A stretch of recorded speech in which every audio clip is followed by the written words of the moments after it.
can't believe that just happened. The dead deer. He dropped right where we had him. Yes!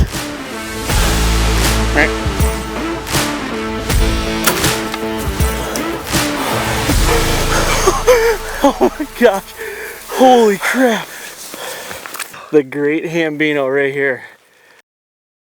Happy Tuesday, everybody. Today is March 14th, 2023, and today marks a big day. Today is the end of Season 5 of the Fall Podcast and the start of Season 6. Here it is, Season 6. There we go. 5 complete seasons. Congratulations, buddy. Thanks, man. Honestly, never thought I'd make it this far. You've done a damn good job. I appreciate it, man. It's been a lot of work. I'm just ready for 6 more seasons, to be honest with you. Yeah, buddy. Just keep the ball rolling. Yeah, for sure. Today's episode is with Jeff Bigler, not Jeff, Jared. I screwed that up. Jeff and Jared are brothers. Jeff brought this story to me and said, hey, my brother Jared has got a lot of history with this deer and be a great story. So, Jeff, thank you very much, man, for reaching out and getting this story out there because this one's a really good one. Probably the most talked about deer, not just by us, but by like the whole hunting community that we've ever talked about. Big deer. He's gonna give the biggest deer we've ever talked about in Illinois. There's is it Zeus? Not Zeus. Oh, what was that deer's name? Oh my Anyways, gosh. The one in Illinois was 243, and I thought today's episode was gonna be the second biggest, but after doing some more homework and listening to this story, I mean they may be within a few plus or minus inches of each other. If not, he could be. Yeah. He could be bigger. I'm not too sure. I said Zeus because we just did the story on Deuce, but actually the story was the deer was named Ross.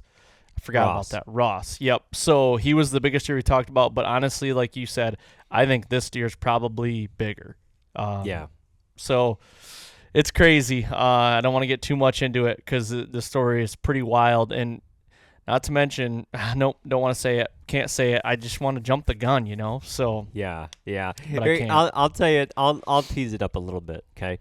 The one thing I'll say about this story that we talked to Jared is, we're 8 episodes into One Giant Mistake, and we always take a little bit of something from each guest and each story. But I'm gonna go on the record to say that every story you can hear it in the guy's voice, like that heartbreak, that one giant mistake that happened. But I think listening to Jared's story, that this story is going to take the cake for a deer just mentally putting a guy through everything. Like you can tell. I mean, we're like I said, I don't want to say too much, but you're talking about a guy that's, quitting a job, moving, stopping everything basically in his life for this animal. I mean, living with someone else to do this, you can hear it in him. Yeah. This is years ago. Mm-hmm. This wasn't just this last season. This is a handful of years ago where still to this day, the toll that this deer took, you can hear it and you can see it in him. Yeah, that's definitely true. And, you talk about people that are like, man, you hear guys saying, I'd quit my job. He literally quit his job. Job, moved from one state back to the state that he grew up in, lost his 2 best friends that he's had for a long time, not because of what Jared did. It's because of what his friends did, which was pretty low blow. And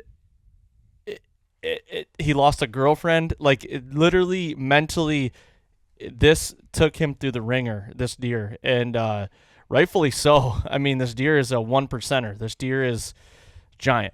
So it's a neat story though. Yeah, you'll even hear Aaron and I talking in the podcast, because I asked Aaron, because Aaron's very, very well at judging pictures of, the size of deer, and we kind of get into talk, looking at those main beams, and Aaron and I both think, I said, hey, I think they're 28 plus inch main beams. You said that you think they may be, those first 30-inch main beams that you've seen on a whitetail. So this is a very high-end caliber whitetail we're talking about today. Yeah, it is. It really is. And it's just a wild story. I say it every week that I just, there's some intricacies in this story that I'm like, wait, what? What? Like almost like unbelievable things that happen, but like then the guy's got pictures to prove it, and I'm like, oh my gosh, like what? Like there's validation, so it's like this is real shit, everybody. This is unbelievable, Yeah. Yep. And on the icing on the cake, the one giant mistake. This is all on film too.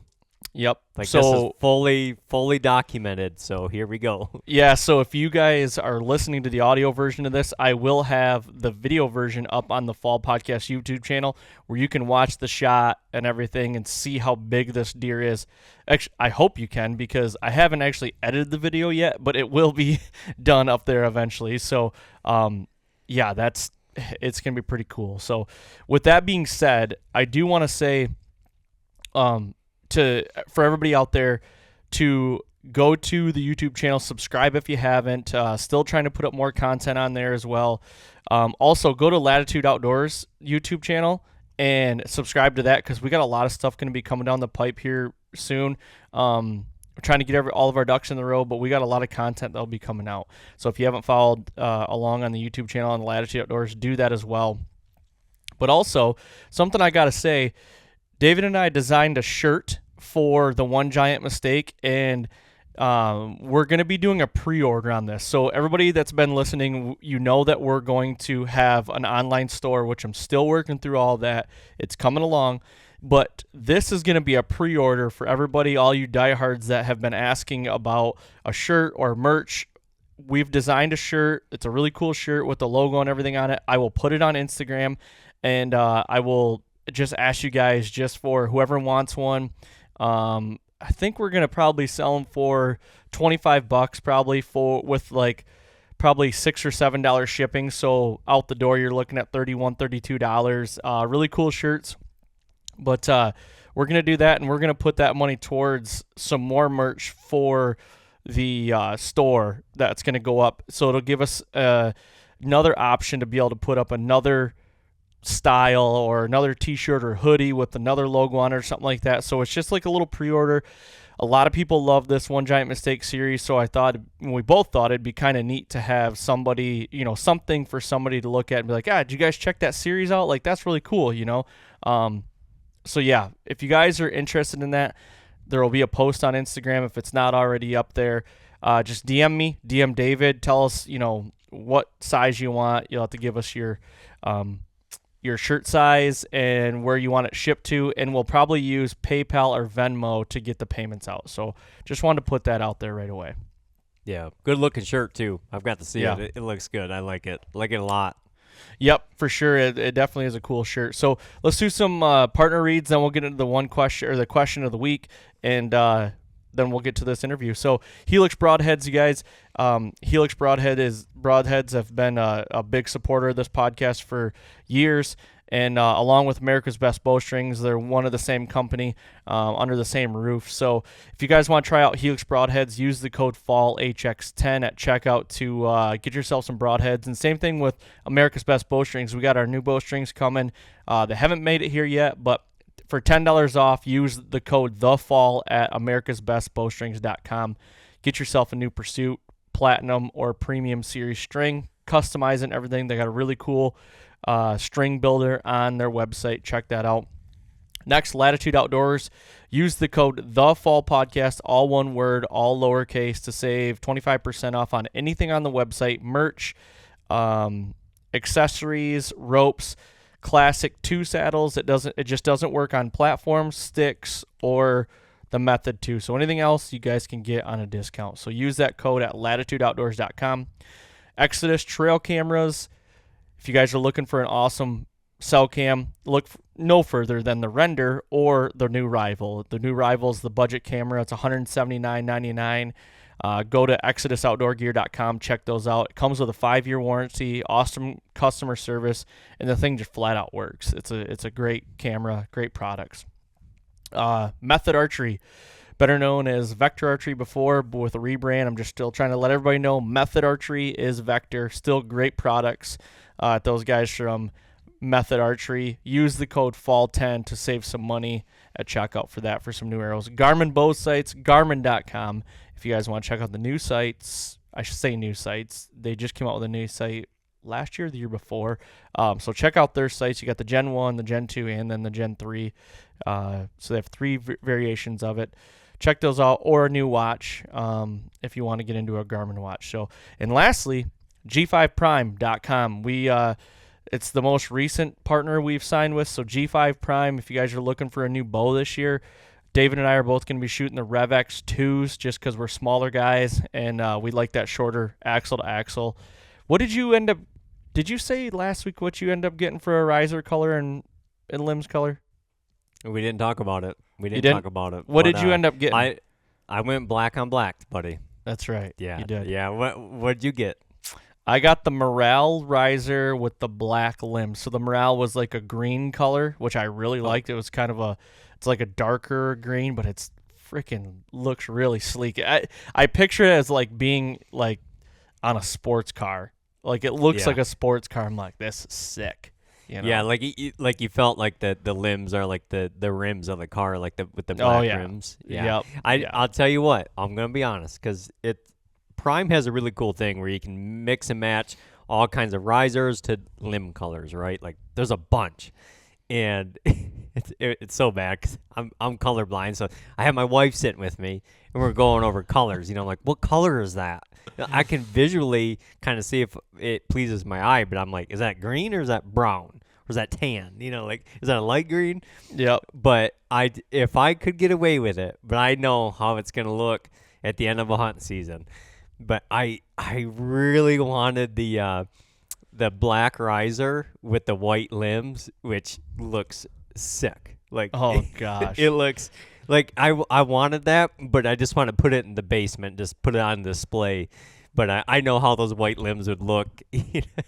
Probably about 1 week into the season, it'd be like just a film of swamp water on the bottom limbs. So I just went black on black with this one. So. Yeah, I'm looking forward to it. Yeah, and I couldn't agree more. Like blue, like a navy or not a navy, like a royal blue is like my favorite color. I love the blue riser with either the black limbs or the white limbs, and I'm like, man, I get that up in a tree, it's gonna look like a beacon up there. Like I don't need that, but it did look sick. Like it's sweet. You mean you're trying to tell me you don't want to be in Kansas and someone be like, hey, I think that's Aaron from The Fall over there. Yeah, that's exactly what I need. Yeah. So, if you guys are looking for new bows, go check them out at g5prime.com. So, let's get into this question. What do you got? You're first. I'm telling you, you're first this week. All right, here we go. So, this is actually a submitted question.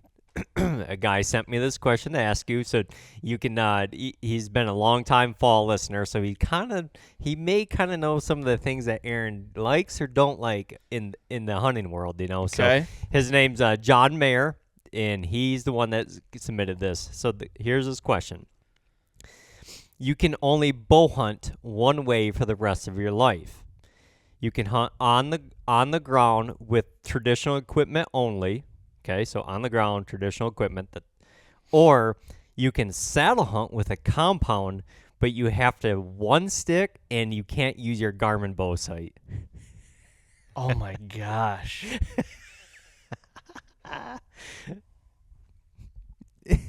Oh my gosh. It's the one sticking, isn't it? It is. Well, I mean the Garmin, man. Well, either way, I won't be able to use a Garmin. So if I hunt on the bow or on the ground with a traditional, I still couldn't. Comes down to that one stick.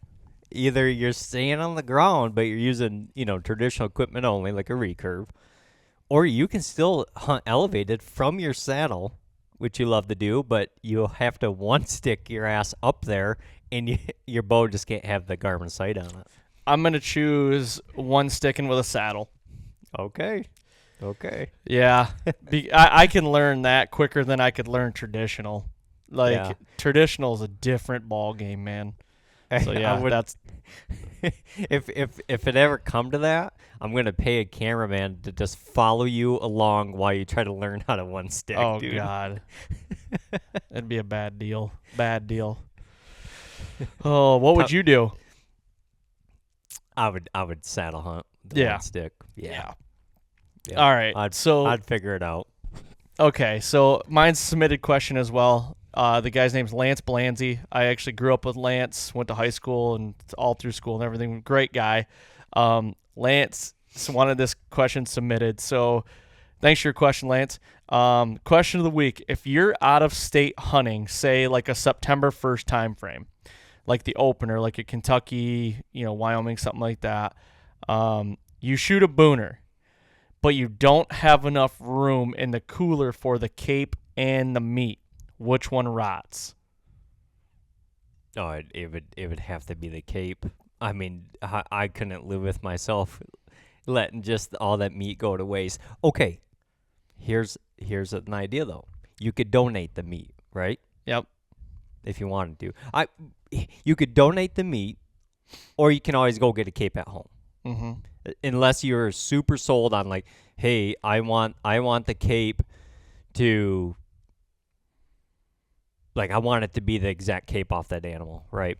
Yep. But if the situation was there, you couldn't go buy another cooler, all those external options, I would have to ditch the cape, keep the meat, take the skull cap the deer, and take it home with me.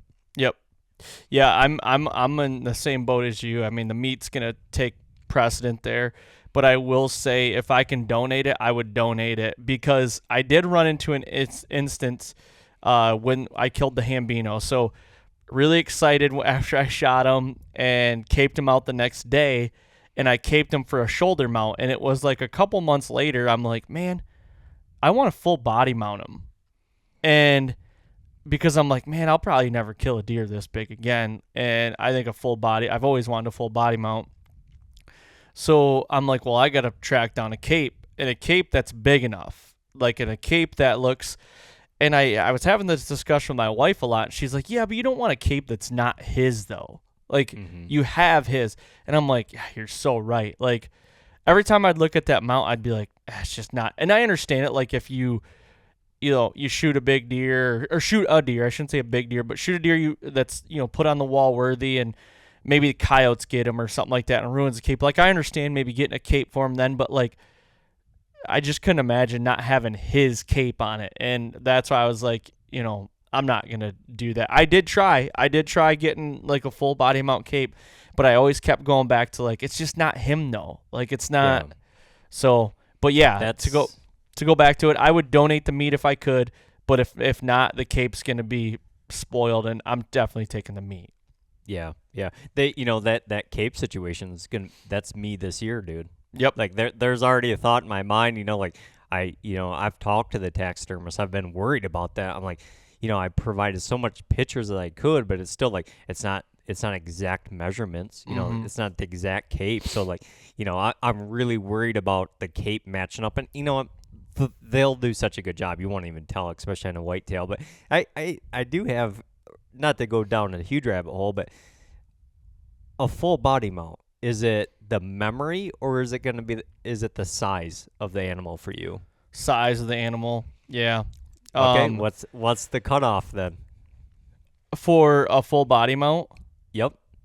There's got to be a number in your head that you're like, okay, if I hit this, I'm getting a full body mount. To be totally honest with you, it came down to price. I mean, I shopped it out, and I couldn't find anything less than $4,500 to get it mounted. And I'm like, I just can't justify that. I can't justify the price of that because honestly, if it was size, I'd have 2 full body mounts out here right now. I mean, to me, the cutoff was 170. Like if it's 170 or bigger, with a decent story, like with a good story, like my cutoff was there. But not like now. If I like now, it's just got to be a freak, just an absolute freak, and still then the money's got to make sense. Like Yeah. I'm not paying $4,500 for a full body mount. You know what I mean? And it's just gonna sit there and collect dust. So I don't know. I just it comes down to the money, to be honest with Yeah. you. Yep. But Yeah. I when I was younger, I always thought I would maybe want one. Like if I shoot a deer, this like you said, I mean, if I shoot one 180, I'm gonna get full body mount 'em. But the older I get, the more I like the look of kind of all my deer together. Yep. And putting one on a whether it's standing up on a pedestal or laying down on a pedestal, like you see guys, they'll take those barn pictures and they have a really big giant deer, but it's kind of by himself, and it's Yeah. it looks awesome, but I don't know. I like Yep. them when they all look together though. For sure. Yep. No, good questions from you guys submitting. Thank you for doing that.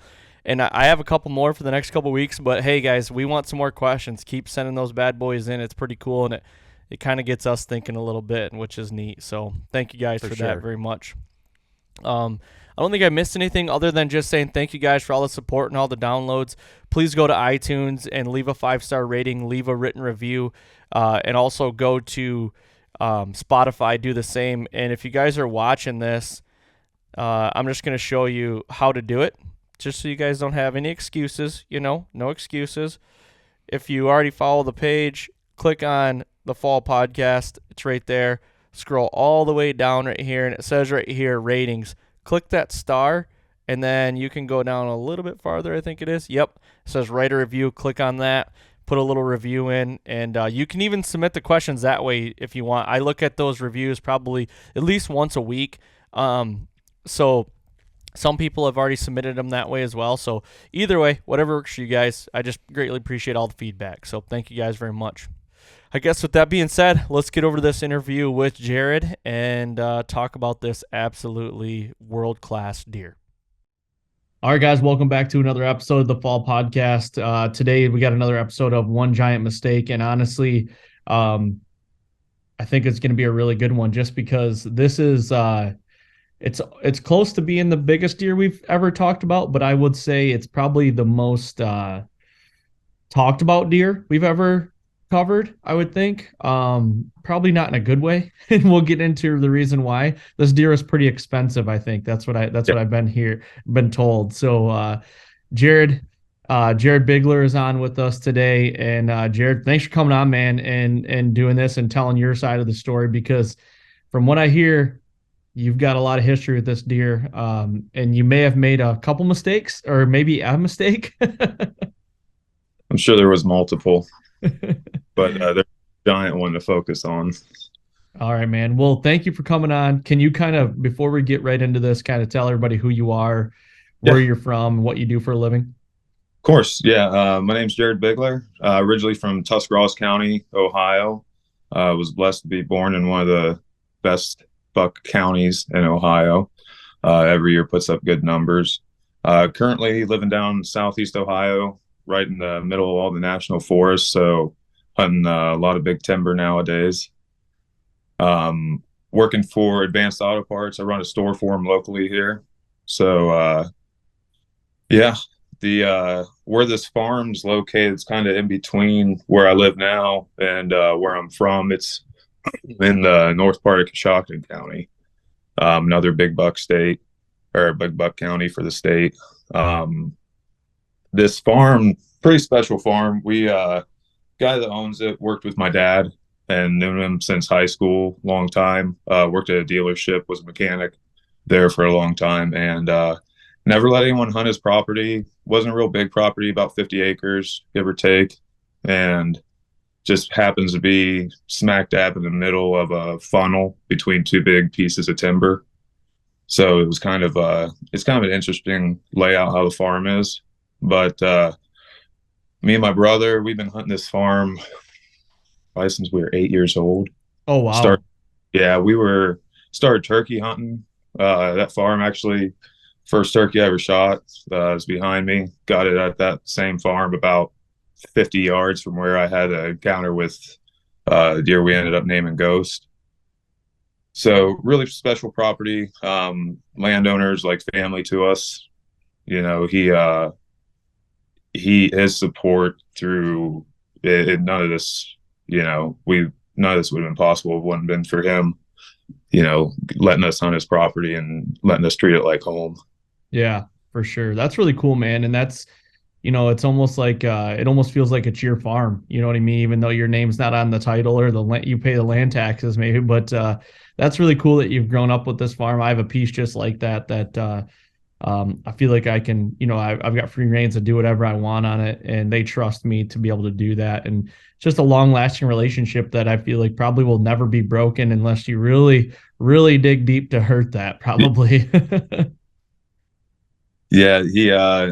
Yeah, still, like I said, we still hunt his, farm to this day and stuff like that. We have some other properties down here in the southern part of the state that we hunt a little bit of the public around, but yeah, that place is home.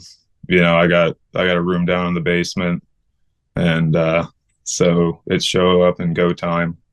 That's awesome. Yeah, so it sounds like really, one of a perfect situation, somewhere to, lay your head at night and call camp. And, when you say that it's only 50 acres, but from what briefly you talked about it, would it be safe to say that this 50 acres actually hunts a little bit bigger than it actually is? Yeah, the leading up to fall, get a group of deer that live there. You'll have your does and your fawns that are living on the property, a couple bucks here and there. But during that rut, that's not uncommon that in a week's period you have 20 or 30 different bucks just using it as a highway between these two big groups of timber. Most properties actually pasture field.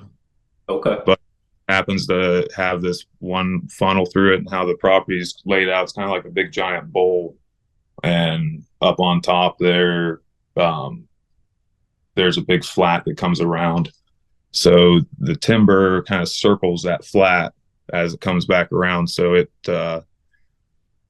it's interesting hunting it. Yeah, that's cool. With hunting it, quite a bit of years of your life since you're 8 years old. Looking at it from like that 10,000-foot view now, would you almost say that farm's kind of only a rut farm, or do you actually see good times throughout the year also? Oh, we definitely see good times throughout the year. Especially since this encounter, we've put a lot of food on the property, as much tonnage as we could. So we get more groups of, since this encounter, the hunting has actually been better, and the deer populations have been better as far as holding deer on that property. Nice. You can't complain there. Yeah, we've had fun now of having, food plots laid out as wherever we can, and, mineral sites running throughout the year, and, the whole 9 yards. You said you've been hunting this ever since you're like 8 years old, and it sounds like your brother's big into hunting too.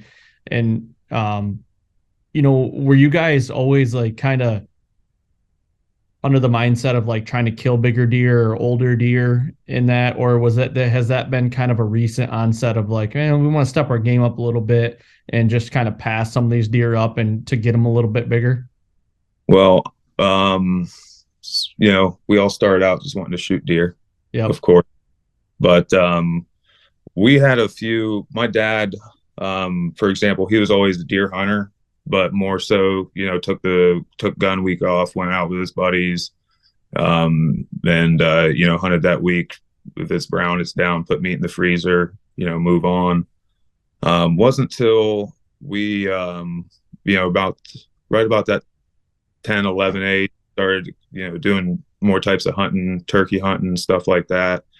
Then we had a couple mentors that were neighbors, that were big buck killers, passed down a lot of information to us, took us trapping, which was, kind of taught us a little bit more woodsmanship skill sets.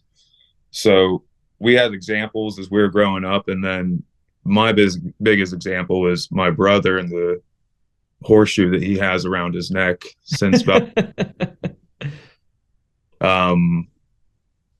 it might have been his first buck. I can't remember.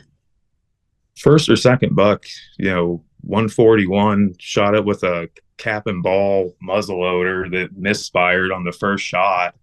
And so, I'm 13 looking at this. Okay, it's like, oh, these live out here too. Mm-hmm. Yeah.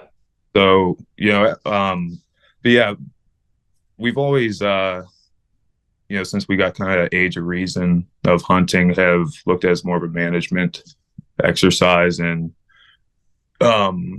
especially since this encounter, it really kind of changed how we hunt as a whole. Okay. We focus a lot more on specific deer, age class deer, and really try to make it a goal to go after that one specific buck, or at least a target set of a couple bucks that we know are in the age range, that 5.5-year-old age range, and just really try to manage the herd a little bit better. Yeah. When I was just going to ask, when you look back at when you and your brother were just, younger and just probably, making all kinds of mistakes back in the day and just running all over that property, do you guys ever like sit around and talk about, was there any like real top end tier bucks back then where you look back now and you're like, oh shit, dude, if we knew anything what we know now back then, Yeah, this isn't the first big buck I've made a mistake on. You guys want to, this is a perfect podcast for me. I got mistakes. I got books of those. If you want to talk about, we'll be done in a half hour. But yeah, I still remember being, 15 years old and hunting with my dad and and had this buck show up out of nowhere, 150s class buck. And this was at our home property, and where it was at, my brother could see this deer in the field on the hillside from the house. So he's watching with binoculars at my failure whenever my muzzleloader misfired on that deer. And it off up over the hill. He thought I shot it. He made that 400-yard jog pretty quick to get where we were. But yeah, there's many mistakes. Would you say this is probably the biggest deer you guys have ever had to be able to chase, though? Oh my God, yes. Yeah. But I got blessed. I shot my biggest buck my life this past bow season. So I was we've been very blessed with bow hunting and stuff like that. My brother's got a wall full of 150 class deer. But yeah, we talk about all. Yeah, I think he just now quit reminding me of this one about the time this came around. So I got another year or so of every time I answer phone, you still thinking about it? Yeah. That's funny. Well, okay, I want to start diving into this story a little bit. So I'm looking at your notes that you sent over, which thank you, by the way, for doing that, just so we stay on course here. But it looks like, so this is weird, that 2 deer from Ohio that we've covered, and now 2, well, there's been more, but 2 of the bigger deer, and they're both named Ghost. So I think there's a little parallel there. But it looks like that this deer ended up showing up and starting to be on your radar in 2017. So let's start there. Like, when was the first time you got a look at this deer, and kind of describe him a little bit? How big was he? What was he doing? Did you know him before? Stuff like that. Well, I had 2 pictures the previous season. I sent them over from 2016. The only pictures I had were of a rack that, the best I could guess, had about 16 points on it. But that's all just side frame of a rack in 2016, and had never had pictures of this deer. I kind of chalked it up to, it was just a giant rolling through the highway, during that time of year. Probably never see him again. So the following year, I was working at the time for an energy company, doing sales training. And the following year, I took a promotion at work, would have been in the early spring of 2018. So that year, I hadn't done any prep at all. Like, it was terrible. I hadn't checked trail cameras since turkey season. Hadn't been out to the farm. I've been driving to Pennsylvania and Baltimore a lot, doing trainings, and was all over the place, traveling a lot, living out of hotels. So I didn't do any prep leading up. This was actually my first sit of the season. In 2018? Yeah. Okay. That was so yeah, I'd actually driven in from Baltimore that day. I left a meeting and I ended up just being done for the day.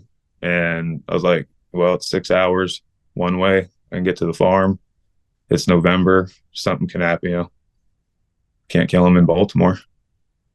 So took a long drive, stopped at a feed store, picked up a couple bags of corn, just like whatever. I'll put a camera up at least and get some pictures. It was kind of more of a just see what happens hunt. Wasn't really expecting anything. Got into stand late. It was, it was November. It was, 3:30 probably. It was late getting in. So, it was, we were filming all of our hunts at the time. Still do some here and there, but not as much. But I was really dedicated to self-filming at the time. A year before, I'd actually shot a decent 8-point out of the same stand in the same spot that this deer was. So I knew it was a good stand, had a lot of footage out of that stand of bucks cruising through. So I knew it was my highest probability to get in there. Dump corn, climbed up, set the cameras up, did a gear check quick, hung the bow up. And when I looked up at the corn pile, he was standing there. He was already on the corn? I didn't he was standing about, I don't know, 10, 15 yards behind it. And the first thing I remember is thinking that it looked like 2x4s, white pine 2x4s in the woods, just sticking out. And that was his main beam. And I still can't really believe what I saw. I just climbed up in the stand, hung cameras, the noise you make and hanging cameras and stuff like that. So grabbed the camera, somehow reached up, turned my GoPro on, reached over, turned the DSLR on. So had 3 cameras going. And that is dedication right there, man. I like it. That's reflex. I don't really remember doing it. The only reason I know it happened is because they were on. So I appreciate it, but it's probably just reflex and still just disbelief. But got the camera on him and then verified it to myself, yeah, that's what I'm looking at. And he came, and shout out to Khmer Deer Corncoat Bud. He came right up to that and just blew a sniff of it, started lapping it up. He sat on that corn pile for 20 minutes. And I'm just in this corn, you had just put that corn pile out. It hadn't been there all summer and fall, right? It's like 50 pounds of corn down. It's not much. I just did it mainly to hang a camera up over it, so I would have some more information after I left, because I had to get back to Baltimore the day after. So I was going to have that evening, the following day to hunt, and then I was going to leave the following night, drive back to Baltimore for a meeting on Monday. And then I had to be back in Ohio the following week. Yeah.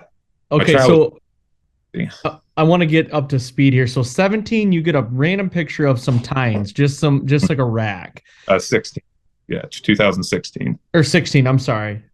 So then in 17, you come in, you're not very, you got job stuff going on. You didn't do any prep or anything like that. You probably don't know what's on the farm. You just get some corn, put it out in the random spot. Or not a random spot. You got to stand there.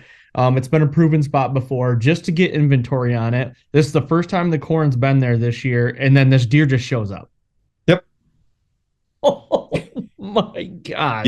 Yeah. People believe that. First off, by the way, if I didn't have, my brother, it was a long conversation on the phone getting him to even believe what was out there. He's like, no, you didn't. He didn't even know why I was driving over to hunt. Yeah, just, and my house at the time, it was up by Cleveland. So I'm not even close to my house. So it was literally just driving over to hunt for a day and a half because it was November. And you didn't know of this deer. I mean, you had the pictures the year before, but like you said, like you weren't like your things weren't completely dialed, so you had no clue that we haven't even said really what this deer looked like No, when he showed up that day on that corn pile, but like you had no clue at all that that deer was around there that year. I was hoping to. I was like, maybe I'll get lucky on 140 will walk through and I can spike him on the first night. Wouldn't that be cool? Oh my Well, gosh. when Ghost showed up that day, I mean, obviously at that time in the tree, you're not trying to figure it out, but like, why don't you tell the listeners how big you think Ghost was that day when he showed up on that November? I honestly didn't know. I just remember seeing tines and beams and how his rack was really unique too. It's not like most, non-typicals that you see. So whenever you look at it at one angle, it's really whenever he turned his head that first time that I was like, oh my God. Um, so just to kind of explain what I'm talking about, if you know what shark teeth look like, they're kind of stacked. And that's how he was. So from the side, that's what you're seeing. And whenever he made that turn, that's what you're seeing on each of the beams. So I just knew biggest deer I'll ever see. That's all I knew. Couldn't tell you. I knew it was 200, but couldn't tell you. Yeah. I don't. I was just trying to out the tree at the time, really. So this deer shows up. I mean, he sits on the corn for 20 minutes. You must have piles of footage of this deer then eating there. Now, Oh yeah. What happened next?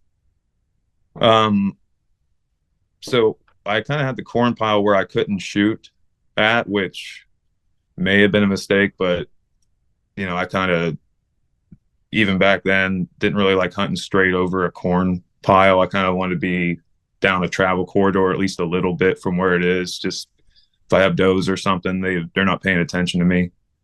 But yeah, so whenever he first shows up, he's starting eating, and then as soon as he comes off that corn, he makes that cut and steps onto the trail.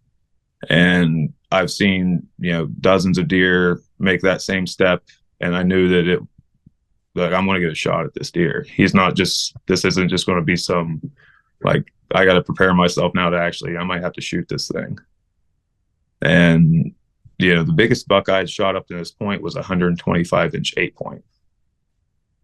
I'd been a little too selective the previous 4 or 5 years before that, and the previous year, shot a nice 8-point a couple days before gun season started.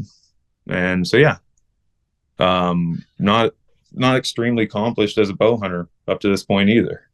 Yep. Well, and there's nothing, 125-inch deer that's a beautiful deer. Oh yeah. But for the listeners, Ghost is 2 of those basically. Like he's almost two 125s. Yeah. Yeah, he's that big. Jared, I got a question. It's burning in my mind here. That day, do you look back at that day? Do you think like Ghost was coming through there already for a reason? Mm-hmm. And do you think like he was coming through there? You just happened to put something down right in front of his face that like he couldn't resist? Yeah. Okay. Yeah, for sure.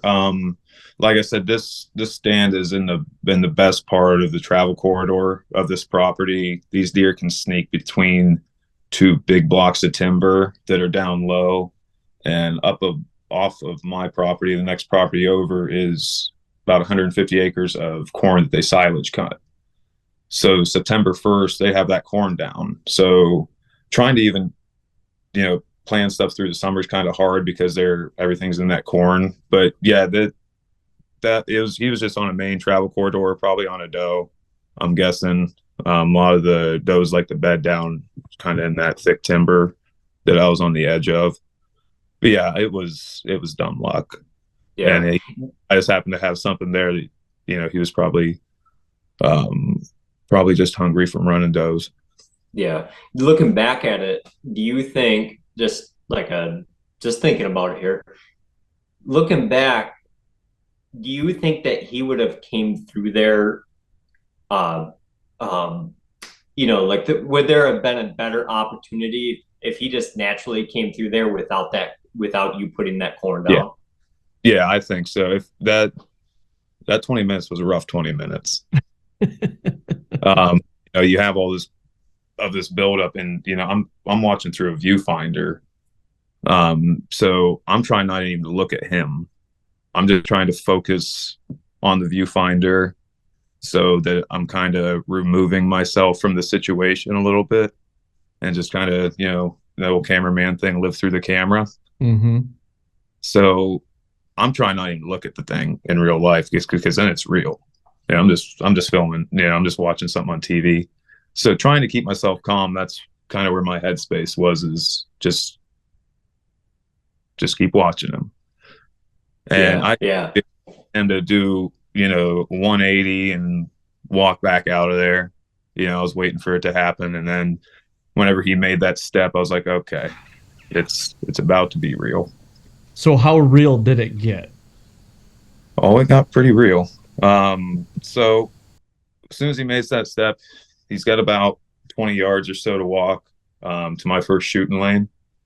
And I had to go back and actually watch the footage today to kind of remember what happened, because to be honest, I haven't really watched it too much. I watched it initially and stuff like that, but I haven't really looked at it too much over the last few years. Bad juju or whatever. But he's got about 20 yards to walk to get to my first shooting lane. So at that time, I had my bow in my hand, I think, though, about the whole time that he was standing there, if I remember right. I have to look at the footage again, but I'm pretty sure I had my bow in my hand and my other hand on the camera arm most of the time. So I got my camera in a position where I knew that he was going to walk through, got myself ready as much as I could for the shot, and drew back, stopped him, and sent an arrow through him.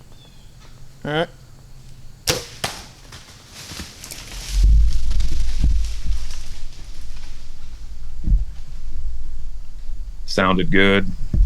He ran off. I saw blood pouring out of him, and I thought it was done. So where, like, looking back at it now, when you put yourself in the tree again, like, where did you think you hit him? I thought initially, before I looked at the footage again, I thought that I put it right behind his leg and put it through his heart. Okay. I thought I put it tight to his leg and put it in his heart.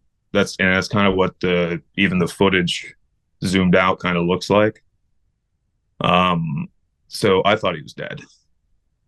What did you hear? Did he run off, and did you hear him crash or anything like that? I heard him run off. Actually, if you look at the footage from the kill the year before, did the same exact thing that deer did, ran back to the trail and heard him crashing through the woods. And I thought he was dead. I thought he went out and died in the same opening that I tracked my deer to the year before. Yeah. So right away, I'm, of course, shooken up, but just really in a state of disbelief too, that, first off, getting a shot at a deer like that is, or even seeing one, I should say, let alone getting footage of one, let alone shooting one on footage. Everything kind of hit me at once, and called my brother. He was working at a big bow shop in Columbus called Fisherman's Warehouse at the time, and called him. And thank you to his boss, Mark, let him leave work because I told him he had to get up here. And I remember saying, I think I said I shot a booner, I think is how I described it. And I just remember him going, no, you didn't. I think I might have had like a little Joe Pesci moment, like, I shot a is no, no, what I'm talking about, man. You weren't there. So, and I tell him, I got footage of it that I think it's the deer from the year before that we had just the time pictures of. And so yeah, I just tell him, I was like, I don't care what, if you got to quit your job, get up here now. You got to get up now. And so I just had a little camera too, viewfinder. I was just using a little Canon Handycam at the time for the main camera. So he gets up there, or I should say, I get down out of the tree. I think I left everything up there except for my bow and the main camera. I stuck it in my pocket, grabbed my bow, snuck down. Shot wasn't very far, 25 yards maybe. Pretty steep downhill angle, but not very far shot. Got to the arrow site. Arrow looked pretty good. Had decent blood on it. Right down, as soon as right at the arrow impact, there was a blood trail where he started. I just kind of looked and verified that I could see blood going for about 10 yards, and then I, went right back to the house. Didn't go any further. Mm-hmm. So, because at the time I knew what it was. I knew how I'd looked at the footage in the tree stand. I sent him a clip of the footage, and so he knew what it was too. And his boss is a big buck hunter of another class or two above us, and he really knew what it was. Oh boy. What did he say? What does boss say? I don't even remember, honestly. He had me on speakerphone, and it was something like, why are you standing here? Go. I think he wanted to leave and make Jeff run the store for a little bit so he could come up. But, leave your brother behind. I'll go. Your brother, you stay. They just both show up. Yeah. To this day, he hasn't worked for him for years, but he's on that short list of people that, if I need help with a deer track, I can call him at 2:00 in the morning. He's like, where's that? Yeah. On the way. That's cool. So then, so your brother comes down. Now, this was an evening hunt, right? So, were you planning on hey, let's let it get dark. Let's give him time. We got nothing but time. It's a good hit, but it's also got to be going to your head. I just want to get on this track. I want to find this deer. How did you restrain yourself a little bit from that feeling? Chains, ratchets. Chains. Is one of them moments you get, you might have to. I talk to the farmers you might have to secure me or something. And honestly, I was kind of, I had a little chance to calm down. I was on the phone with my brother most of the drive up. We were thinking even, maybe want to get in contact with the game wardens, help us with the recovery of this after we, had verification that he was dead. We wanted to, you know how these things go. Anyone shoots anything. So we wanted to get verification of everything. So he gets up there and immediately he pulls out the computer, pops the footage in, and as soon as he sees the shot, he's saying it's dead. He's like, it's dead. It's a dead deer. And so that's all I needed to hear. It's like, okay, let's go. Yep. So we get down there, got the spotlights out, everything like that. It's just getting, I think it's probably probably at about shooting light, maybe a little past. It wasn't completely pitch black yet, but we get on this deer's trail, and it's a good blood trail. It looks like heart blood.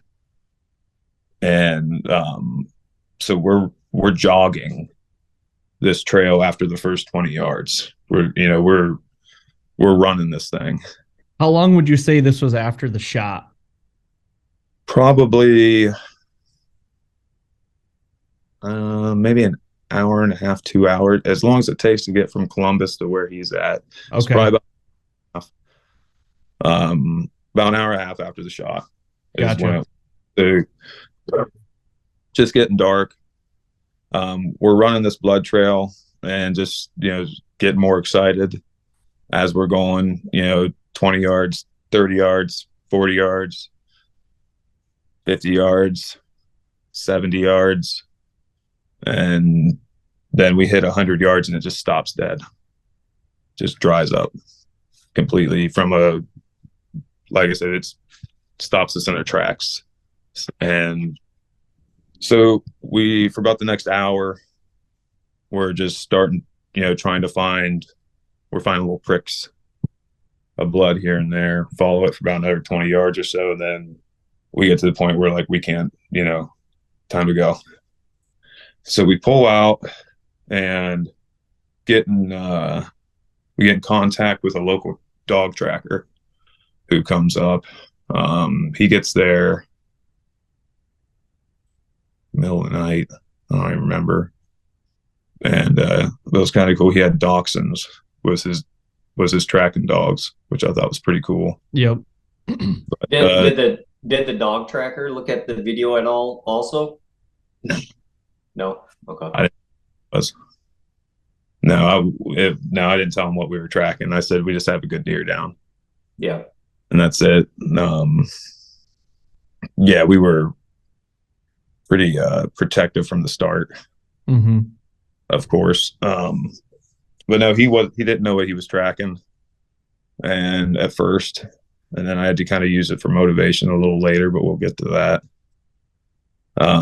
Dogs come down, they get on, same trail we did, of course. They run out, and then I'm getting them. He's telling me, it's a good track. They get out to where we couldn't find blood, and they follow the track for about another 80 yards or so. And at this time, the woods kind of stopped and it opened up to kind of a grass field in a valley.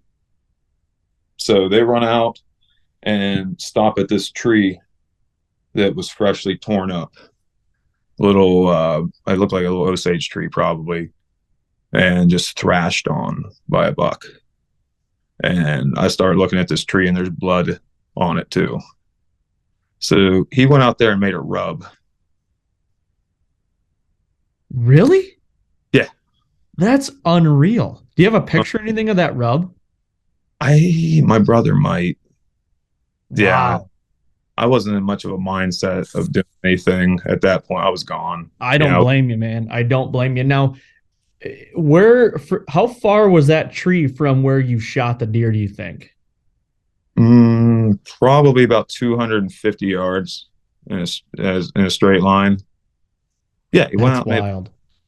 I mean, not only, is your gut sinking a little bit with the blood trail, but then when you come across that and, you're realizing that he feels well enough to exert his energy into that kind of rub. I mean, I feel for you in that moment, dude, because I can just imagine.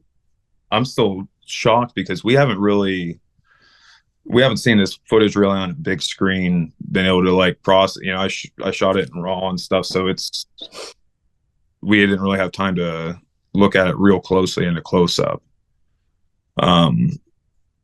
So we're still under the assumption it's a decent hit. We're thinking it might have been a little more forward, but still in the chest cavity. And once we saw that, I still wanted to go on, of course. And the trackers was just like, he was done. He didn't want to go any further. So I was like, look, man, you don't understand what we're doing out here. So then I had to show him a picture and he's like, okay, let's go. Oh my gosh. So we went probably another, I don't know, 60, 70 yards or so.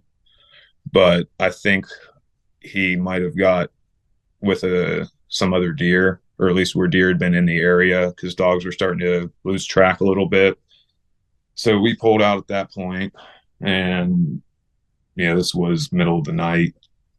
So I wish I could remember the guy's name, but I can't. The guy that came out and helped us. But get back to the house, and I just keep looking at the footage over and over, and I realized that I think that the arrow might have been in front of that leg and not behind it, from the initial look of it. So the next day, a couple friends, very close friends of ours that we could trust, came down to help us. We're going to go take one more look. So we get out to where that rub is at, and we just kind of span out to where we lost, get out to where the rub's at, and then we went down to where the dogs lost track at, and we just kind of span out, start looking for a little blood, and start just kind of walking this grade out, and then we actually get eyes on him, and he's with a doe and doesn't care anything in the world other than that doe. Wow. So after, and I didn't even see that. I was looking for blood in our spot, and I think it was my brother and our buddy had seen it. So at that point I was, convinced this deer's not going to die. He's fine. Whatever I did, it didn't kill him. It's not hurting him enough that he even cares. Were they able to get glass on him to see like where the hit was or anything like that? No, they got glass on him, but couldn't see where the wound was. Gotcha. It was kind of a quick encounter from about a couple 100 yards away, but just you could tell it was him. So we get back to the house, and of course no one knows what to say. So thanked everyone, and I went back out in the stand. At that point, you go right back to the same stand. Yeah, I went right back to the same stand. Hunted that evening. Emailed my boss, told him I wasn't going to make it to that meeting that I had coming up. So hunted one more day. Moved to a different part of the property, kind of in the same line, but a little bit off of where this travel corridor was, and didn't have any encounters with him. I had a couple small bucks roll through. That's about it. And then I had to get back on the road. I had to go to Philadelphia and Baltimore that following week, and then drive back to Ohio, to Columbus, to where our headquarters was at. So how did you not quit your job right there? What's that? I said, we'll get to the quitting of the job. Oh boy. So it was a very corporate job. They had no idea what I was talking about when I said, hey, I need personal time, mental health time, whatever way I can get time. I need time. So I took the time I was traveling, one of the trail camera pictures you see of daylight, it's really good framed. You can see the hole in him. Is it this one right here? Yeah. Yep. That was, I might have the days off, 4 days maybe. Whoever's watching the video, you can see it's right in front of the shoulder there. And you can see how big the deer is. I mean, just ridiculous. Yeah, so I got that picture on when I think I was in Philadelphia, and I got that picture, and I was like, so you're going to daylight in the same spot for 4 or 5 days. Like, it wasn't that long after, we had been all through that area too. Like, we had laid down, like, I didn't think I thought if we were going to get our picture of him, it was probably going to be in a few weeks, maybe if he came back there. But well, on the flip side of that, though, you haven't been out there at all during the fall or the summer. No, you know what I mean. So like Yeah, It's he had like a bad 24 to 48 hours of human encounter. But yeah. outside of that, I mean, no one's really has the landowner or farmer, has he seen this deer around there at all? Uh-uh. No, at that point, I had no idea that anything was living there like that. He had, he sees, good bucks all year, of course, and lets me know about them. But even he would have, he's not a big hunter. He, deer hunts here and there, but, he would have been all over this thing too, of course. Yeah. And the day that your brother came up there to help you track, the day that you shot him, was that the first time that your brother had been up there on that property for that year also? Yeah, I believe so.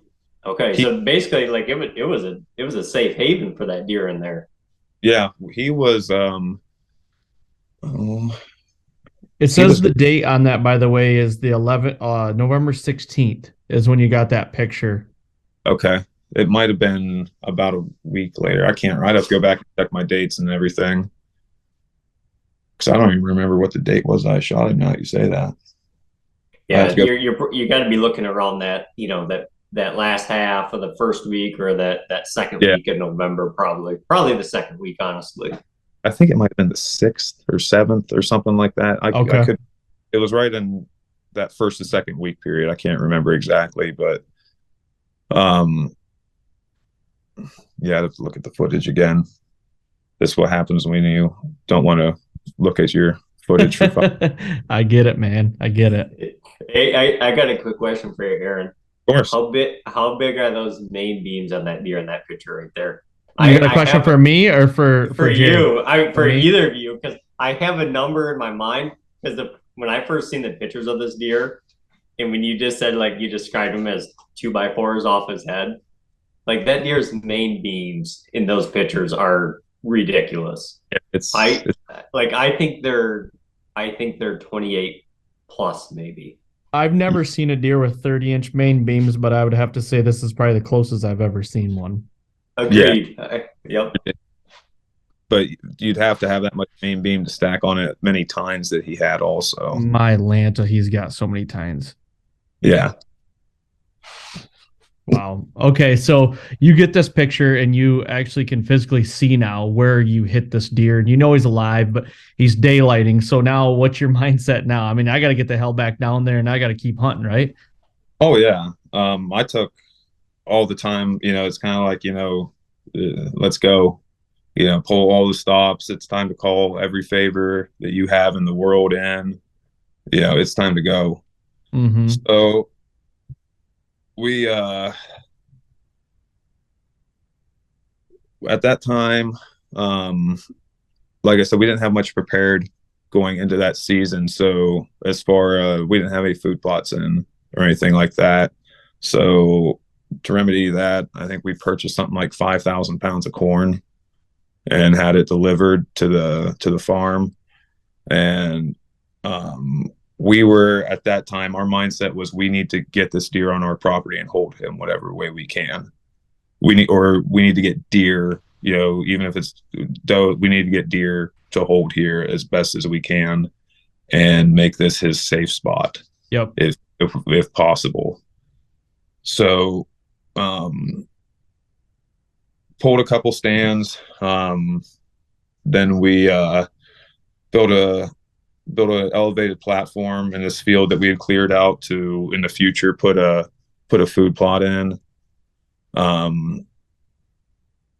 Just like I said, pulled out all the stops. I think I borrowed 15 trail cameras from people, purchased probably another 10. Spent about just spent probably way too much money in a 2 period. But Let me ask you this though, like on the farm, is there like any main roads that people can see like the open areas of this farm? Nothing. No, it's on top of everything. Okay. Gotcha. So you can't see this property at all from any main roads. So that's good. You at least you think that nobody's going to be, gazing your buck and your buck, I say, but like, you know what I mean, and possibly poaching or anything like that. Cause a big deer like that, once it gets around, boy. The crazy how this property lines up is anywhere that the deer are, they're not they're not any further than 150, 200 yards from him. And, he's outside all day long. It was, I was staying there throughout the week, catching a meeting or two a week at work, trying to, do all that. And there'd be nights that I'd be, couldn't sleep, and I'd be outside the back door of this basement, just listening to this deer eating corn 60 yards away from me, knowing it was him because the cell camera was going off, and I'm just sitting there in a chair, just listening to him crunching corn. Oh my God. What? Yeah. I mean, if I wanted this deer dead, it wouldn't have been hard. But I wanted to, of course, wouldn't even think that way, but Right. That's how intimate of an experience this was. I could go out there, and that first year after I shot him, he was on camera all the time. He was on camera. A lot of it was nocturnal, but we went from never seeing this deer to that deer there. Then, he might not have been exactly living there all the time or even bedding on the property, but he was using it a lot. If I didn't get a picture a day, I was getting a little worried at that point in time. So Wow. the covert notifications were going strong. Oh my gosh. So Yeah, and when you're getting that many pictures too, like you just have that feeling like you're in the chips nonstop with them. Yeah, like it's not something I'm going out thinking that I might not have a shot. Like, I'm going out every hunt thinking like this. You need to be prepared. Mhm. You need to be prepared to see him again. And I had 2 more encounters, I think, with him that year, maybe 3. The first one, me and the landowner and my brother driving up the driveway, real steep. He doesn't even use his own drive. He let his driveway grow up. He uses the oil well road as a driveway. But so we're going up this in his truck, and we just happen to look over, and we're 80 yards from the house, and look over, and there he stands in the woods, 80 yards from us, looking at us. It's noon. Oh my gosh. So he's just standing there looking.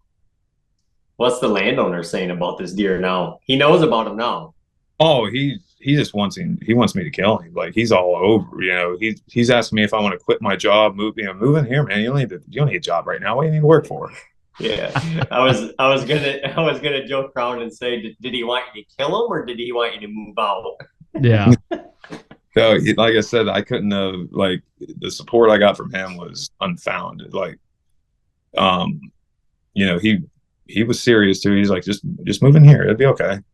So you can That's awesome, because I mean, how many stories do you ever hear like that nowadays? You don't Not ever many. hear. Never. like I said, even if I couldn't hunt this guy's property, he's still, he'd be getting a phone call every couple months from me nonetheless. He's family. Yeah. Okay, so the rest of the encounters of 2017, what did you have of them then? So after we saw him in the driveway, that was one of the first encounters that we had. And I think we were actually coming back from, like, buying supplies for something that we were building for him. It's hard to tell which project it was. We were on a lot of them, but standing there looking at him, and he wasn't on a piece that I had a stand in. It's the guy's front yard. Like, it's the wood line in front of his front yard that he's standing in. So I didn't, the barn's right there. So he's just right there and pretty much in the backyard. So it sounds like he'd be really easy to kill.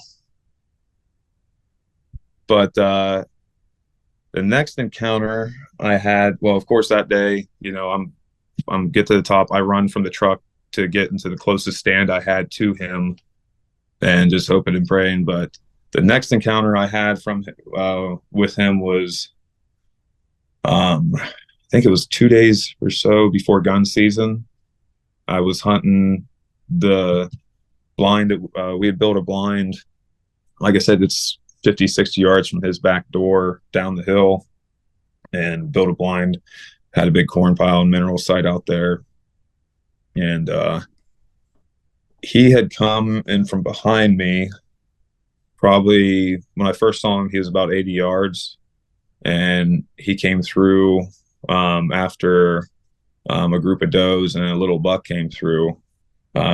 He was right on their tail, just full sprint through the woods, just on a train with them. Could never got a shot. I mean, he was 80, 100 yards away, but and at that point, I'm trying to do anything I can to get his attention, and grunting at him. He didn't care. None of them cared. They were on a train. They rolled through, and that was, I think, the last encounter I had with him that year. Still got steady trail camera pictures through late season. Hunted late season hard. Most of them were nocturnal, like I said. Here and there, I'd get a daylight picture, but I had most of this farm covered and cameras also, so I was getting a lot of information. And he was moving through mostly nocturnal. Mm-hmm. I was kind of hoping that he wasn't he was just fully nocturnal and not moving on to anyone else. But yeah, it was tough with work. At the time, like I said, they didn't really understand.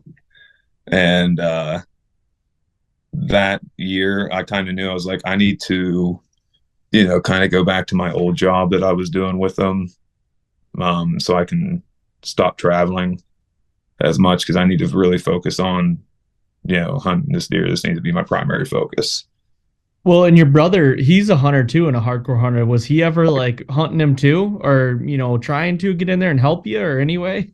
He was extremely helpful. Extremely helpful. But he's also a very good brother. So he knew that this was that he was at least giving me that year. Yeah. You get one. On anything except for the fact that year he was just going to be there as a helpful person. We'll talk about next year, dummy who can't shoot. You had a hard timeline, buddy. You get 1 year. Is he an older brother?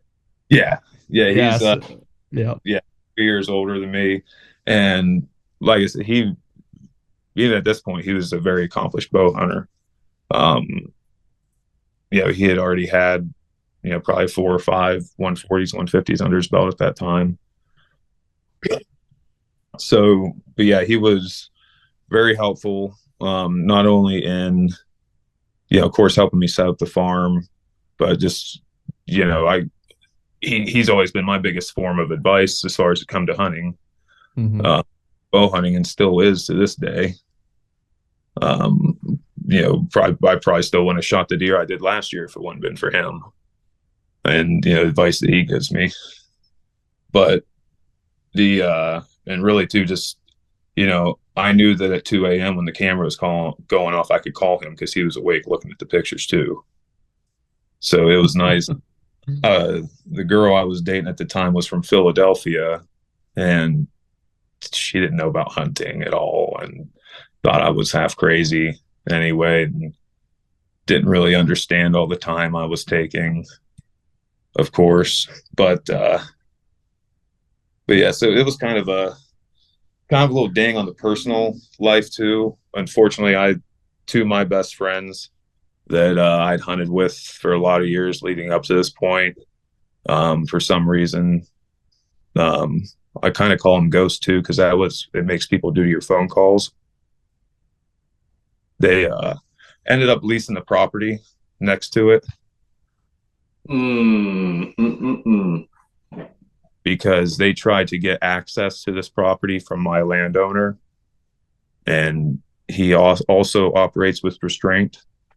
So he politely asked them to leave and never come back. But he knew who they were because they'd been out there with me helping me track deer before, and we were hunting buddies, or for years before this. But so yeah, it was a little ding on the personal life also. But it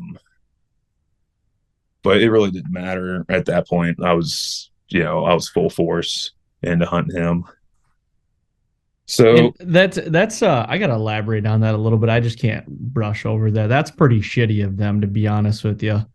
Like to be yeah, able to just like, and I've had this discussion with family and close friends and stuff like that. Like I know someone that, you know, they get word of a big deer in the area and they're gonna try to go get permission beside it and they've never hunted it before. And it's like, man, really?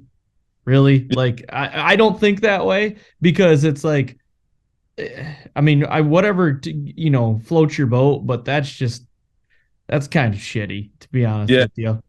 even this was more so like there was two people I told about, or three people that I told about this deer, my brother and those two guys initially, because the only three people I thought I could trust at the time, and that was the last time I talked to him. Yeah, it's crazy because just a couple of minutes ago during the story, I was thinking about how awesome that it was that Yeah. the relationship between you and your brother with the Oh, deer. Like that could have because it's wild because I was thinking it like in my mind I'm thinking that could have ruined that relationship between you two, but it when didn't. I'm thinking how awesome, but then we lead into this friend thing. It's like how often do these deer of this caliber do this to people? It's just mind boggling to me. Mm-hmm. yeah, and I'm kind of a mindset that you shouldn't let women or deer get in the way of friendships. And these weren't just guys that we were hunted together. No, we were calling each other every day type friends. And so yeah, it was, it's just like, I would have went in on the lease with you, dummies, too. Yeah, Like, of yeah, course, I lease the property that held all the corn. Of course, I would have, but you know, they went to them, and it is what it is. But yeah. Not only were they willing to ruin that relationship, but they were willing to get their pocketbooks out too, and yeah, that's very they similar in a lot of these stories. Mm-hmm. they spent more money than I did to not see him, so I don't care. Have at it. Yeah. Mhm. All right. So what's next? So 17's done, right? That was your 2017. You come into 18, you got to be shed hunting. So did you find any sheds? We looked every inch of that property, could not find his sheds. Could find a couple, here and there, but nothing, not his. I heard a rumor that someone had found a shed, but I've never seen it. So, take that for what it's worth. It could be true. It could be one of those guys that, showed him to one person and they've been in his closet, for the rest of the time and he's not telling anybody about it. Right. But I don't think anyone found sheds unless I'm mistaken. But because I was prepared to pay money for those sheds, of course. Like I wanted the sheds. Mm-hmm. But yeah, we're going into 2018. I turkey hunt this property too. Didn't turkey hunt it that year. It was all planting that year. We cleared out some spots for some food plots. Luckily, a guy that one of the favors I called in was from a good buddy of mine who runs an outfitter here in Ohio that I guide for now, actually in my spare time that I have very little of. Ryan, he came down and with his little food plot machine and started digging. So we got as much food as we could put on the place. Really, we had brassicas planted, clover, winter wheat planted. We're running mineral sites all year round. Had one main corn pile, but kind of pulled anything else off. Had one main corn pile at the spot that I shot him at. So yeah, just pictures. We didn't have anything really leading up to that season, and which wasn't really surprising for me. I don't really get too many buck pictures there while that corn's up. Right about the time they cut, because they cut it to the ground. So about the time I really didn't ever run cameras in the summer anyway because of that reason. After a few seasons, it's just like, I'm wasting trips out here. So again, one of the many mistakes made along the way. When was the first time you confirmed that he was still alive and you got that first picture of him? Like, do you remember when that picture was and when it happened? Um, it would have been probably July of that year, if I remember right. And we had a guy that we had befriended. We lost a couple friendships, gained a couple from this experience. Guy Tori, who had also been aware of this deer and was getting some trail camera pictures of him. I'm not going to tell you what he named him because it'll just annoy him more if I don't tell him. So Yeah. Hi Tori. But now tell me this though, because you sent me a whole bunch of pictures. I got a picture here that goes as early as July 31st. Do you think that was the picture? Yeah. So everybody showing. Yeah, that would probably been one of the first ones. Wow, man, and he is. It's hard to tell with Velvet, but boy, I mean, he put on some mass.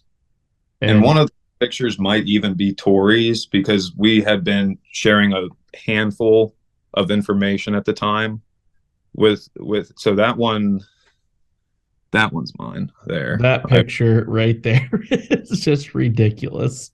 Yeah. What's interesting is, you look at back the year before, where there wasn't, you weren't really doing anything. Hell, didn't even touch the property till November, where it's like, hey, we went from a 0 to 100 at this place now. Like we are pouring everything we have into this deer. Yeah, and part of me honestly was thinking, I was like, am I doing too much at this point? I'm pulling out every Peterson's bow hunting trick that I can think of. Wasn't really much of a mobile hunter at the time, except for, your 30-pound climbing tree stand. But yeah, I was kind of getting the feeling too that maybe we were doing a little too much, but at the same time, I was like, well, I'm still going to do it, right? Because if I'd rather lose them by doing too much than not doing enough. No, that's a good way to look at it, though. Yeah, and we're trying to keep the pressure down as much as possible. So, like I said, we didn't turkey hunt it that year. Really only accessed the property to do a handful of camera checks, not even like a lot of them. Most of the time we were running cell cameras, so we didn't have to go into those little pockets very often. But yeah, so we had confirmation he was alive. I, at the time, was still working for the energy company and was unsuccessful in getting them to let me out of my contract that I had to do these trainings. So I quit my job. And he did it. He did it. He did. Yeah. I was like, okay. Well, it was really their mistake. They asked me, what's really important, and I said, easy. Consider this my 30-day, boys. That's awesome. I love it. That would have been probably like second week of August that I did that. And I'd already been, I'd seen the writing on the wall, so I'd already been kind of halfway looking for work. And I was prepared to take something, a little less than, honestly, I would have probably flipped burgers if it meant that I could live a mile from this property. But was fortunate enough that got a call from Advance Auto. They had a store that they needed a manager in that just happened to be in the same town I went to college in, and right in the middle of Southeast Ohio. So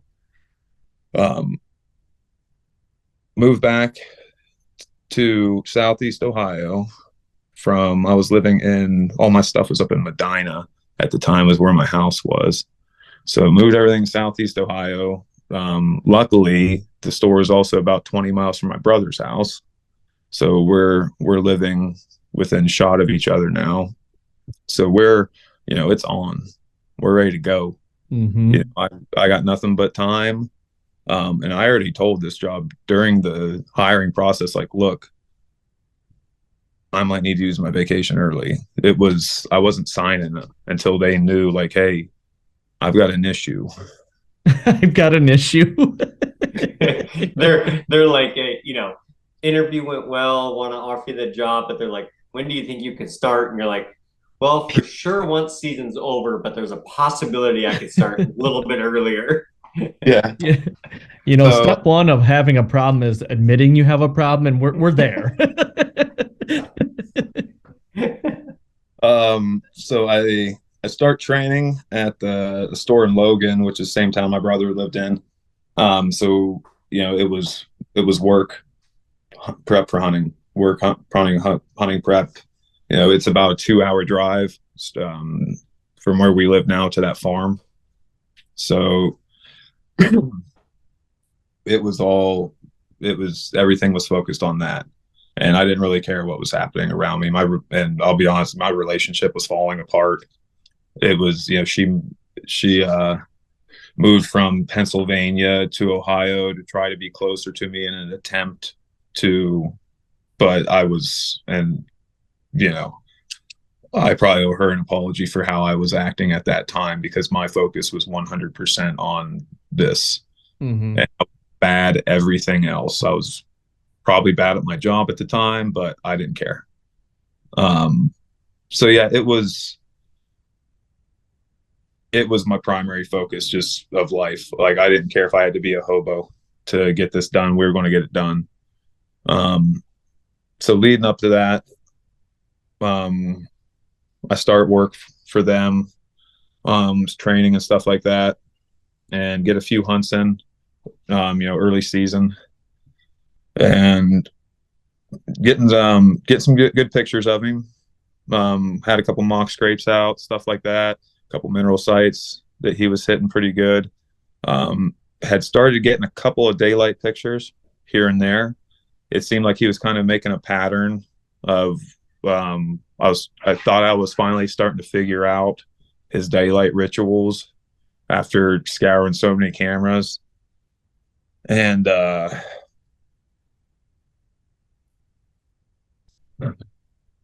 the following, let me think. I don't remember what happened or when this happened. So we're in October, right? Like right now, we're in the heart of October. Yeah.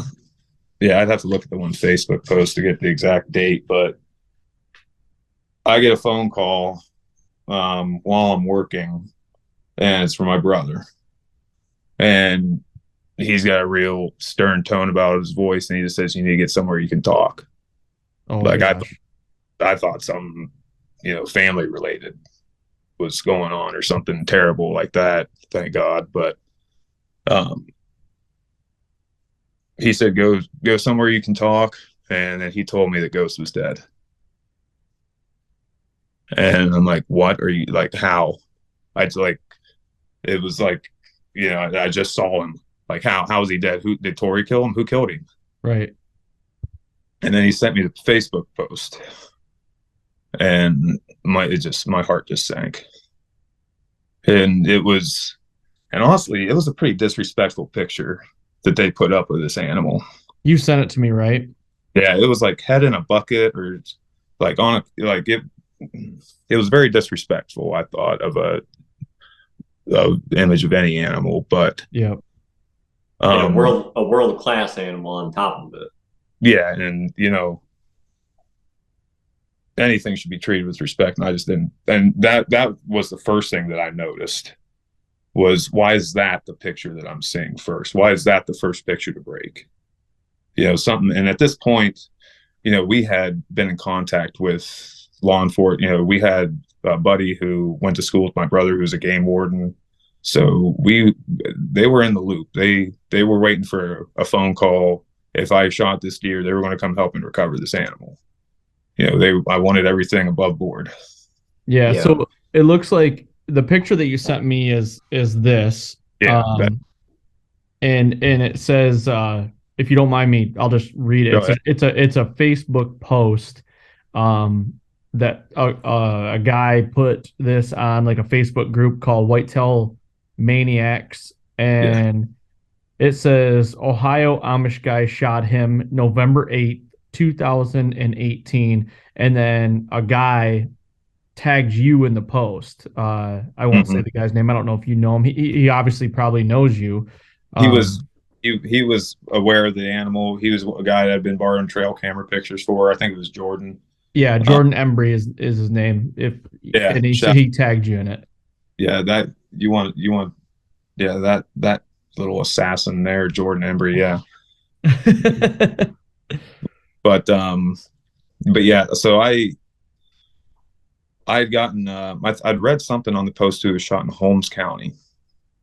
So Holmes County, that deer had been on a mission to get there from the last picture I had. You know, I could be wrong. It's probably 40 miles maybe.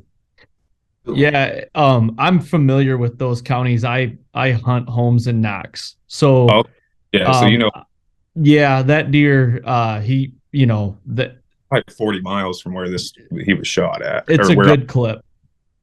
Yeah, it's impossible. Mm-hmm. It's just impossible.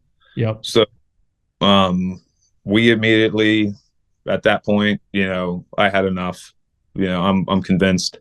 I sent it was either me or my brother Jeff sent it off to our buddy who's a game warden and said this needs looked into. And then at that point, he pretty much told us we can't, I can't say anything more to you guys. And so that was enough to say, okay. So, So yeah, what yeah, I mean, I guess take us through that. Is that all you knew? Like you don't know any more of the story, or like how did that play out? getting a picture, like it might not have been the day before they said it was shot. Like I've got thousands of pictures of him, so I'd have to go through and really see what the last picture I had of him was. Um, but it it it felt like a waste. I knew something was wrong at that point. This was not something to be celebrated with at this point. If Tori would have shot this deer, if another guy who had been hunting this deer, if my brother would have shot this deer, of course I would have felt bad, but I'd have been there congratulating them at the same time. I've been of course happy that it was taken by someone who, had put a little time into it, or not even time, just ethically it was done right. Mm-hmm. Yeah, if someone actually did it the right way. Yeah. Yeah. So it was a bad day. I'm pretty sure I just walked in and just like, I don't care if you fire me, I'm leaving.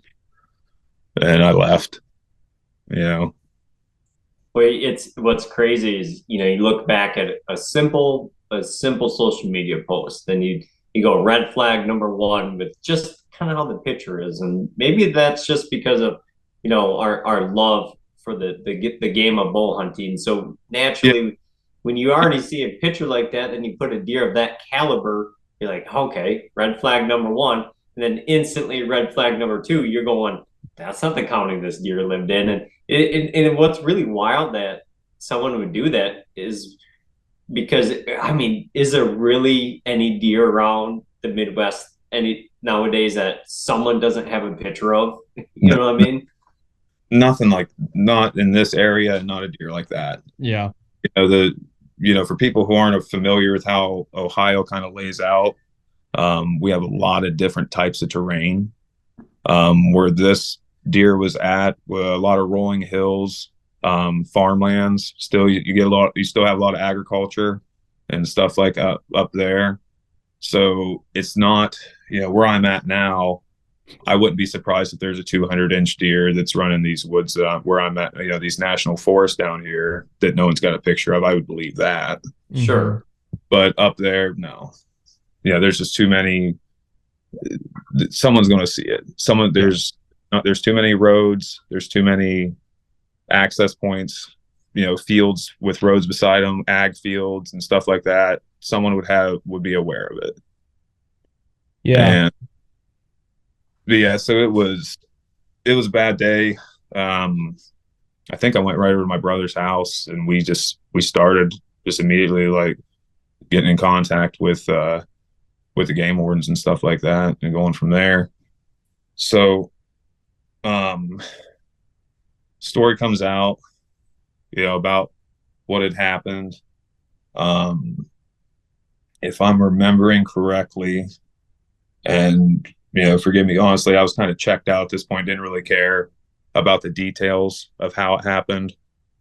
I just, if I remember right, I believe that this guy had shot a buck either earlier in the day or the day before, possibly, and then went back out hunting, and Ghost just happened to show up in front of him, and he shot him and killed him. Mm-hmm. And forgive me if I'm wrong, I think that he might have dumped the other buck somewhere in the ditch, wasn't it? Yeah, it dumped it in a ditch along the road or something like that, trying to get rid of the evidence of it. But yeah, something along those lines. It turned out to be very expensive for him. I don't remember the exact dollar amount, but it was a good chunk of change that he had to pay. Yeah, so it's ironic that I was actually down there when this all happened, and I remember. So a really good friend of mine owns ground down there, lives down there, and that's kind of who I hunt with there, or have in the past. I haven't in a couple of years, but he told me what his side or what he heard is that this Amish guy goes out and shoots an 8-pointer that morning, and then basically went out and hunted and shot this big deer. And he went and dumped the 8-pointer to be, and then the game wardens found that deer and traced it back to him. And I've got a news article up right now from CBS when it all happened. The dude paid $28,000 and that was about $28,000 in fines and restitution and all that stuff. He ended up being 26 points. Did they score him? Did they ever score the deer? So I do not believe it was ever officially scored. Somebody scored it when it was at the taxidermist. I think they came up with somewhere between 240 and 250, but like I said, not sure about official score. Take that for what it is. Yep. I personally, at that point, watching, going over thousands of pictures, I kind of had in my head that he was right about 240-ish. He was a 240 class deer is what I kind of thought he was. Mm-hmm. And he wasn't very old. The deer wasn't? No. I don't think he was as young as I think the wardens told us that they thought he was 4.5, but he might have been, hard to tell. I kind of find it hard to believe to have a 3.5-year-old would been able to grow that, but I could be wrong. Yeah, might have been farm deer genetics rolling through. Who knows? Yeah, and for any of the listeners, when you hear the part of the story about this other gentleman shooting the buck and then shooting Ghost and getting rid of the other buck that he shot in the morning, the reason this is an issue is Ohio is a 1-buck state. Yeah, not like, there are some Missouri, Michigan, some other states out there that you could shoot 2 bucks, but where this deer was located, it's a 1-buck state. That is the issue that's happening there. Mm-hmm. Yeah, and it's and when he was at the taxidermist, my brother went up and saw him. I couldn't do it. I couldn't. For one, I couldn't trust myself just to not just go, I'm taking this. But honestly, my brother, he told me, he's like, hey, were you on with me? And I was like, no. He's like, what? I was like, I can't do it, man. I can't go put my hands on him. I honestly don't know how I will react. I might break down and cry. I might, try to steal the thing. Couldn't tell you, Mm-hmm. but don't really want to experience any of it. None of it's going Yeah. to be good. So I never Yeah. actually, my brother went and put his hands on him and, everything like that. I think one of the things I uploaded was a picture of him at the taxidermist with him in his hands. But yeah, I couldn't go see him. Did you ever find out like what farm the deer was poached on or shot on? Um, yeah, but I couldn't take you to it now. Someone told me where it was. I was like, okay, that makes sense.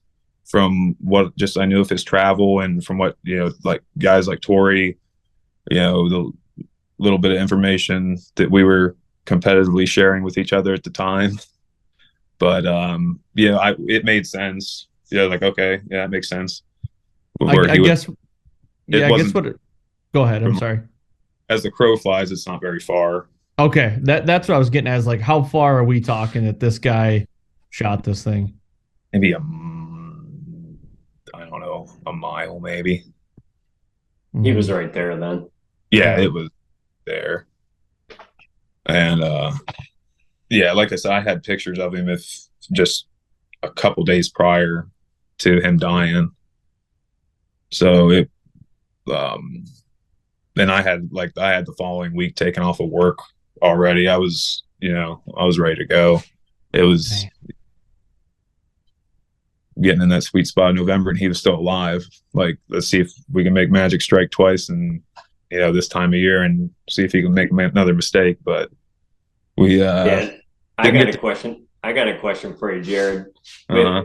With before finding out that Ghost had been killed, and with November knocking on the door, were you banking on probably your best opportunity was going to be right back in that same tree that you had actually shot him from?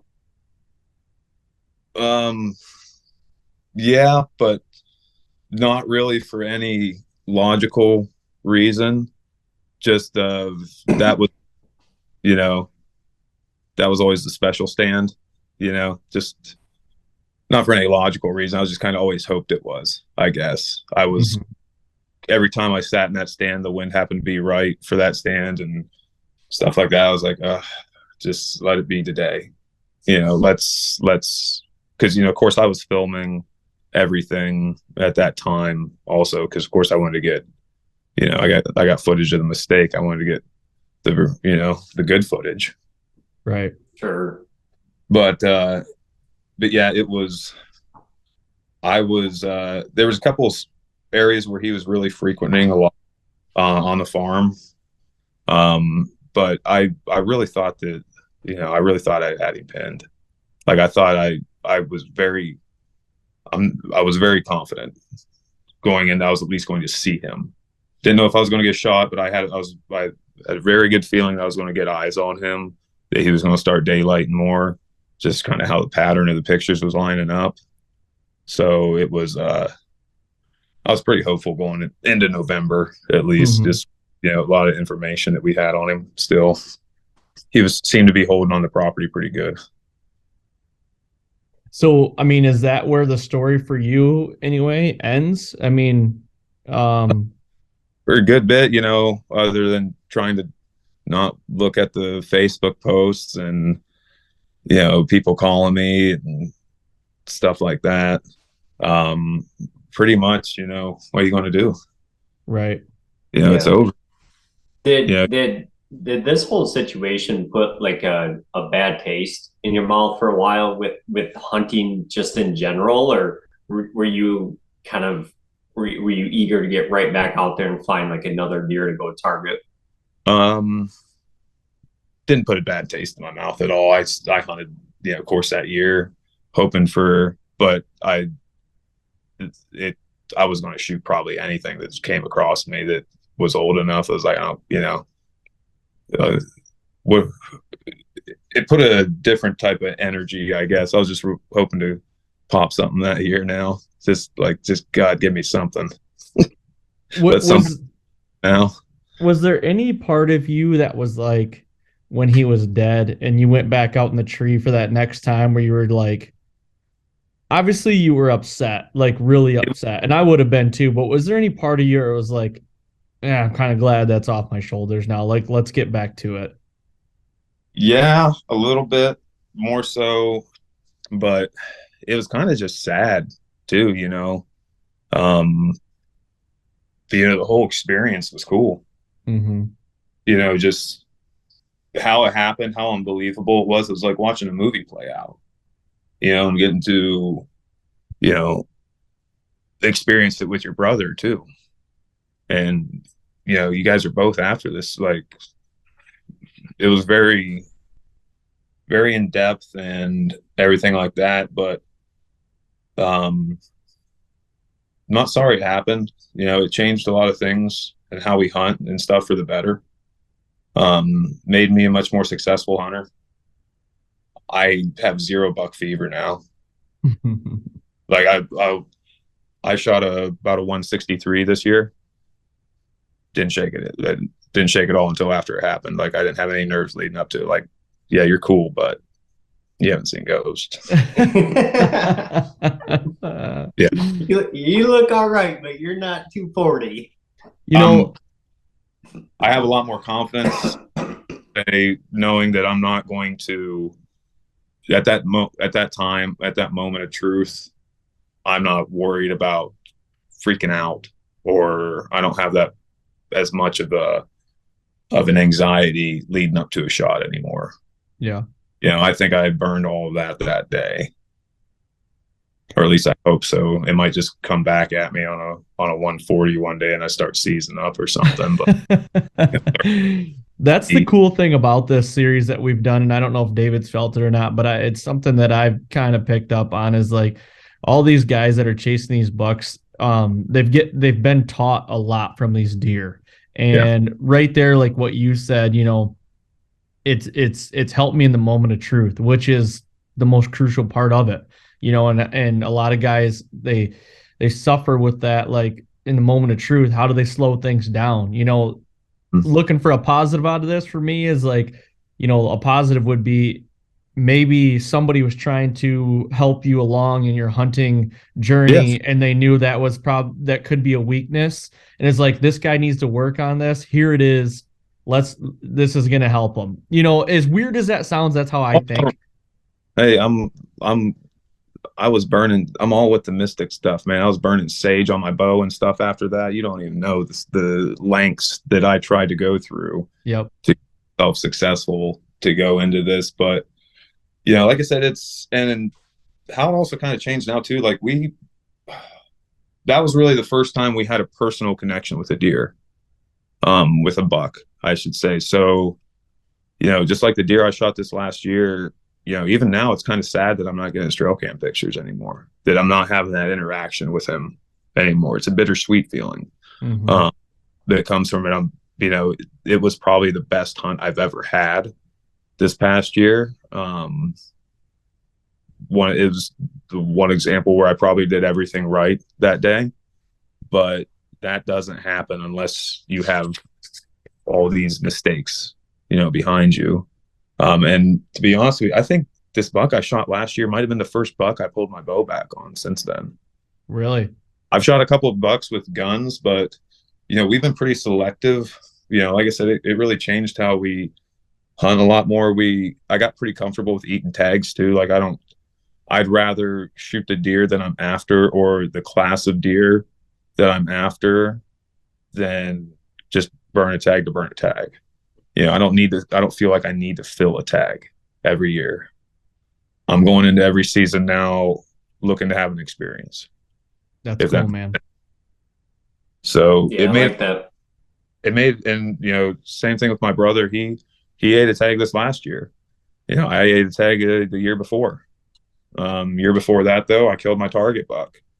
And then, you know, I've had the buck that I shot this past year, we've had 4 years of information on. I shot him at a 5.5-year-old, and we've got pictures of him back to a 1.5 years.